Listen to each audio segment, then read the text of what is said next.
I've thought about making this video for quite a while now. I've thought about recording this and posting this online for people to see and, people to see my political views, my opinions on politics in particular.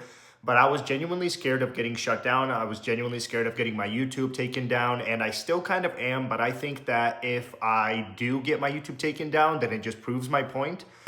Without further ado, let's get right into it. Nick Fuentes, why do us, the young generation, listen to him? Why do we watch him?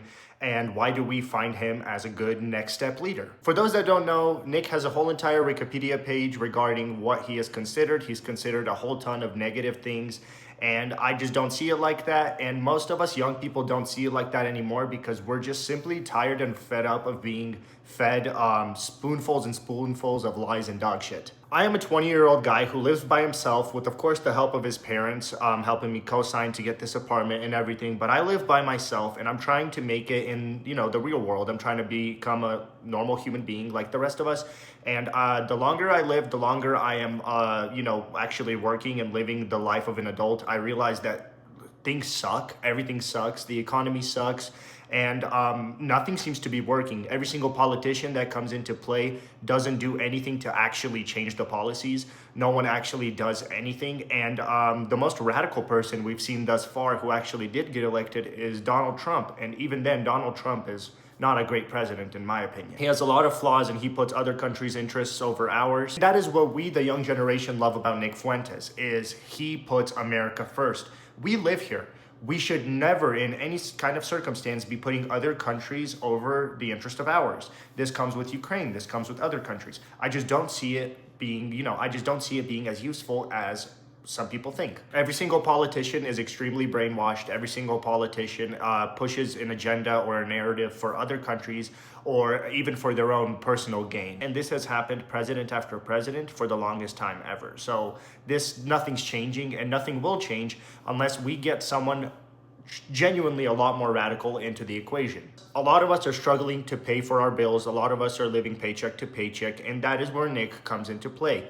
Nick understands that. Nick tells us that, hey, it sucks to live in America. He understands that. I understand that there are clips where he says he hates poor people, etc., but I know he's trolling, and that's something else that you guys have to understand. And Nick is a full-time troll as well. He will troll the shit out of you and say things that are extremely provocative. So getting extremely hung up on something that he said is not going to work with him, and that's also what we love, is he's not someone to back down from what he said or change his opinions when he's under pressure. And another amazing aspect of Nick Fuentes is the fact that he says what we've all been thinking for years, just none of us have ever had the balls to say it because of, the fear of losing our job, the fear of losing something like that. We're genuinely scared of that. We're genuinely scared of speaking up about how we feel. Now, another thing that we all love about Nick Fuentes is how proud he is to represent our race. I understand that might come off extremely racist, but he is truly the only big person who understands what white people are going through as a community. If you think that white privilege is still a thing in America, let me just show you my apartment real quick. Ignore how dirty it is, but take a look at my apartment. Do you see anything interesting? Oh, right, it's almost empty. I have old gen consoles and a really old TV it's about as thick as a dictionary. I have one couch. This is the connection to a couch. I have a Christmas tree, and I have 2 chairs. I understand that's not much to say, but it is enough to show that if there is white privilege, I should at least be able to afford as much furniture as everybody else.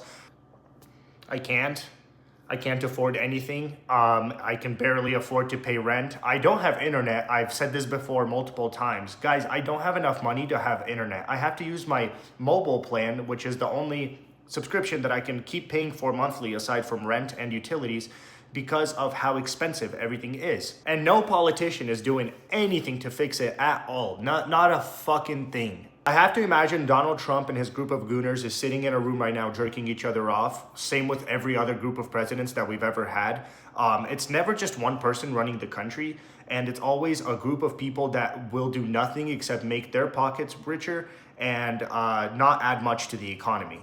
And before you sit here and argue with me that gas prices are cheaper, everything is cheaper. Yeah, everything is cheaper, but a box of cereal is still $8 in the state of Colorado. why the fuck is it $8 for me to eat cereal now? Do you guys understand that a box of cereal here costs almost as much as an entire McDonald's meal? So I don't care what anyone says. You can argue that it's better to live under one politician and worse to live under another. Either way, all I'm gonna say is everything has grown in price, everything has gotten more expensive, and living in America sucks ass. We need someone who's gonna put America first. We need someone who's gonna be a leader, and we also need someone young. I'm tired of these 70-year-olds who think they know everything just because they've lived on Earth longer. Guys, age does not always come with wisdom. Sometimes age just comes alone. Just because you're old like Bernie Sanders, that does not mean you should be in the government by all means, by any means actually. There should be a 40 to 50-year-old age limit.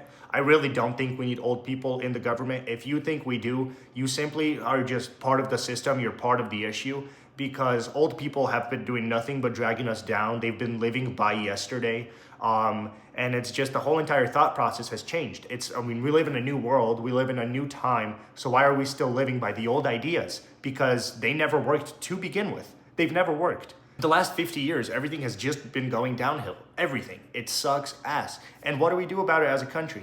Nothing. We elect terrible politicians back to back to back, and nothing gets better. We need a better leader. We need a leader. We need a young leader. We need someone who's gonna put America first. And I'm tired of sitting and pretending like America first isn't the best and most important message of this country that we're seeing. This country is going to shit. And without an America first leader, this country is never gonna be first ever again.